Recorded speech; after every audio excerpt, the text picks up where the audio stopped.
Hello, আসসালামু আলাইকুম। আমি ফৌজিয়া। আজকে আমি আপনাদেরকে দেখাবো কিভাবে সুজির হালুয়া বানাতে হয়।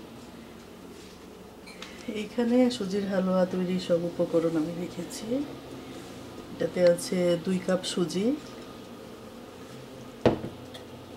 এখানে 4 কাপ দুধ, 1 কাপে 2 কাপ, এজন্য 4 কাপ দুধ, 2 কাপ চিনি, এখানে আধা কাপের থেকে একটু বেশি বাটার, কিছু এলাচ, দারুচিনি আমি রেখেছি। বাটারটা দিয়ে দিলাম।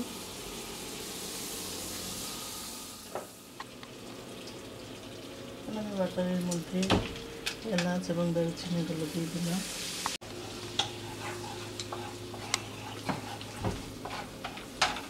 বাটারটা গলে গেছে, এখন আমি সুজিটা দিয়ে দিব বাটারের মধ্যে। 2 কাপ সুজি। এটাকে আমি ভালোভাবে রোস্ট করার জন্য একটু নাড়াচাড়া করব। এখন সুজিটা অলমোস্ট ব্রাউন হয়ে গেছে, আমরা দুধ এবং চিনিটা এখন দিয়ে দিব।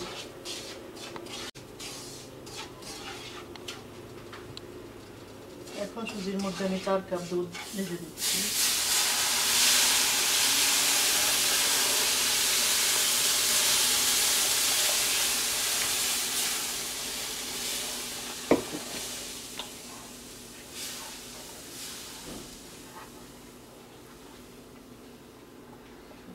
আমি চিনিটাও দিয়ে দিব।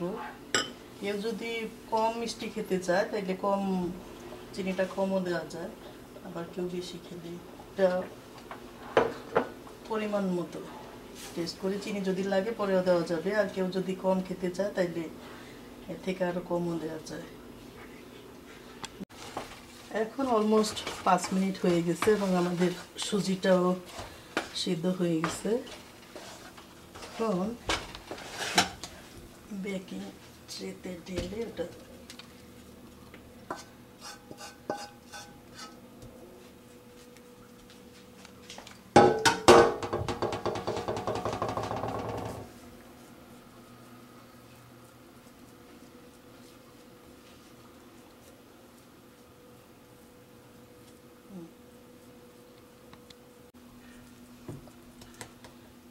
এখন এটাকে প্লেন করার জন্য যাতে সুন্দর দেখা যায় এজন্য একটু সময় নিয়ে আস্তে আস্তে এটাকে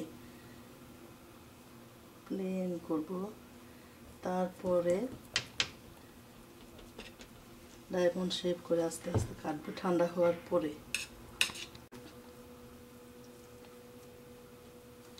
এটা কাটার মতো ঠান্ডা হওয়ার জন্য আমাদেরকে আরও 5 মিনিট অপেক্ষা করতে হবে।